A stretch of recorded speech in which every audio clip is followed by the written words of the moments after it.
Alright, I'm back for part 3, Sony. Now, I don't know about the rest of you, but to be honest, I don't know what it was with the Sony press conference, but I was never as bored as I was when I was watching that. I don't know what it was. I mean, it dragged on for 2 hours. They had some interesting stuff. I mean, they did show gameplay, quite a lot of gameplay actually, but my problem was most of it was shit we already knew about.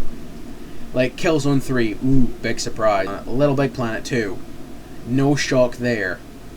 The only real surprise was at the very end of the show, and other than that, you'd have to play the originals for it to actually mean jack shit to you.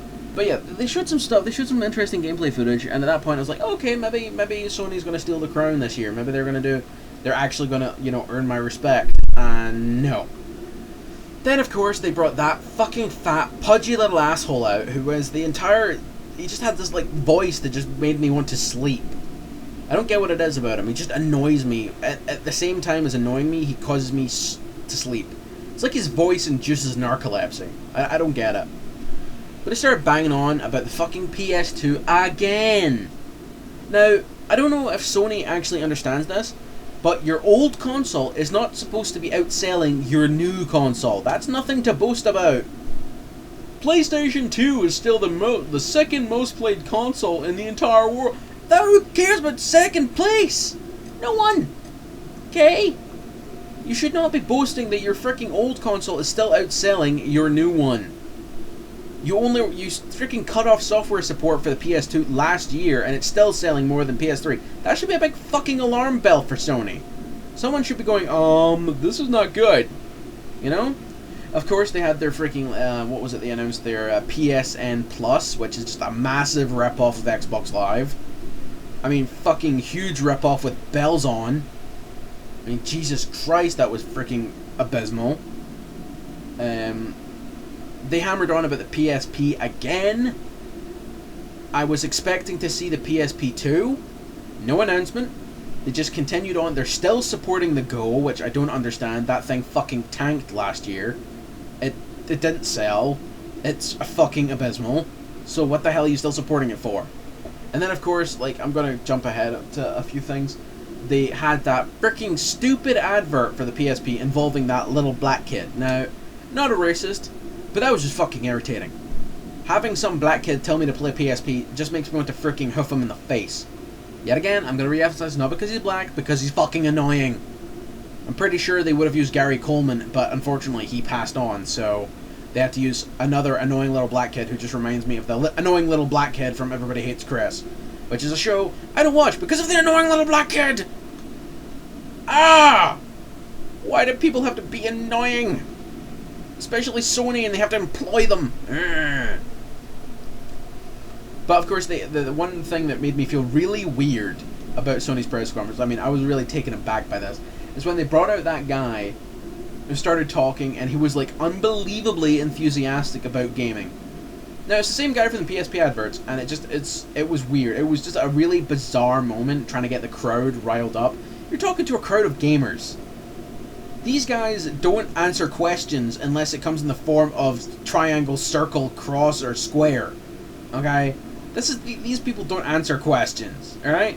These are hardcore gamers that play on their PS3 and love that machine to death. So, trying to get them riled up as if, don't be hating other gamers, you're all gamers at heart, blah. Shut up! Fanboys are not going to stop raging against other fanboys. Not because you say so. Fucking hell. It's part of their life. Get over it. I hate fanboys more than I freaking hate the sun, and I'm not a big fan of the sun. So, get over it. God. Of course, they had the demonstration for Move. Now, a lot of people noticed that there was a problem with the stream on Sony's thing, so I didn't see a lot of the demonstration for Move, so I apologize if my information is a little lackluster. But, from what I saw, they were showing that sorcery demo. Now, unfortunately for me, that game did not tickle my fancy. I'm not into the whole magic and wizarding thing. It basically looked like a freaking Hobbit version of Harry Potter running about with a cape. Throwing pixie dust at things. That's pretty much what it looked like to me. Don't get me wrong, I'm pretty sure the mechanics and the technology behind it is pretty good. Unfortunately, they still haven't redesigned the freaking Move controller, so it still looks like a glow-in-the-dark dildo. You know? A nocturnal sex aid, if you will, so that's just kind of off-putting. Now, I don't know if anybody else did this when they were announcing the price packaging for the Move controller, but if anybody was paying attention had their calculator out like I was, you'd probably be pretty pissed at what you discovered. Now, for those of you who have a PS3 and already have an iToy, these are the hardcore guys who buy all the fucking shit for this, then it's not such a big deal for you. You're looking at, yeah, but 80 bucks roughly. My math not so good, me be dyslexic, me not doing math too well. Right. However, if you do not have an iToy, and you want to get the Move controller, you're going to have to buy the iToy at the retail price with the sort of game package that they're offering, and the two controllers that are sold separately, by the way. Fucking separately.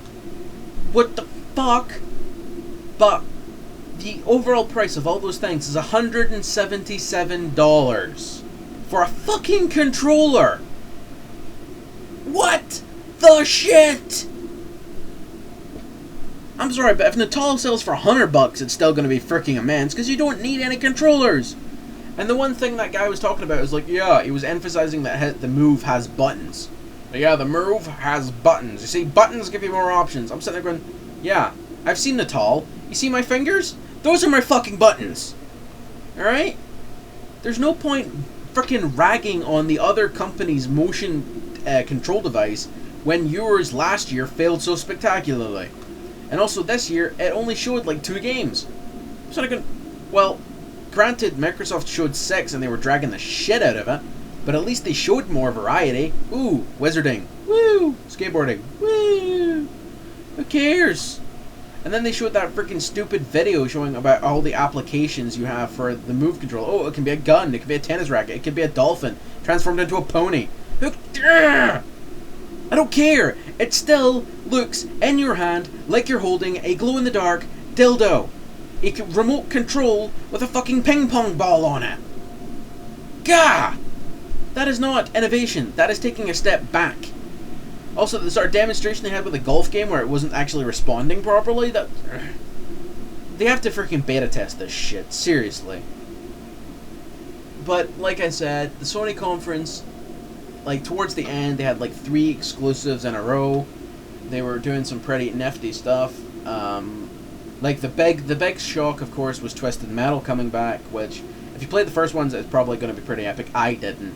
I know the franchise, and I thought, oh, well, pretty cool. They've finally got another franchise, an old franchise, and they're resurrecting it. Finally. Well, good. I was just a little perturbed by the gameplay video when I looked at it and thought, wow, this is really spastic. This is really a schizophrenic game. There's shit jumping around everywhere. There's crap blowing up. Why the fuck are the buildings made of paper mache where they take like 3 bullets and crumble? I was a little perturbed at that, and I was like, okay. But the main problem I have is that freaking pudgy-faced asshole that was doing the conference. I really did not like him. You know, especially when he started lying again. Like, saying that, what was it, Final Fantasy XIV is still, you know, an exclusive. It's not. It's cross-platform. It's coming to PS3 and PC first, and then it's coming over to 360. Square Enix has already confirmed this. So stop lying, Sony. Smacky! In the face with the frickin' frying pan. Yeah! Also, the, what was it? The, Assassin's Creed Brotherhood exclusive multiplayer demo. I don't see that being exclusive, Sony. I really don't. Maybe you'll get it first, but I doubt they're going to just completely cut off the rest of the market and not let them play the multiplayer beta. So, nah. Lying. My one major disappointment, though, I have to say this, there was no announcement on anything to do with Team Ico. There was nothing on Ico and the Shadow of the Colossus. There wasn't a fucking thing, and I was actually quite disappointed at that, because I was hoping to find out more. Smacking Mod Nation Racers and God of War onto the PSP was not a big thing. I don't know why they made a big deal about it. But, yeah, Sony's conference, they had a lot of interesting stuff if you're really, like, hardcore into it. For the general gamer, I mean, I do have a PSP, like I've said before, I wasn't really all that into it. The Move looks interesting. It might work if they start implementing it better. Like, more hardcore games and shit for it, then it might take off. It may pretty well. I don't agree with the pricing of that accessory at all. But then again, I don't agree with the price of the fucking PS3. But yeah, the main problem was that guy and the fact that he was boring the fucking pants off me. And I know a couple of guys who actually fell asleep during the conference because it was that tedious and dull. So, anyway, this will end it for this part. I'm going to hit you up with my ratings in the next part. Unfortunately, this is dragging on a bit, so, yeah. Come back for some ratings.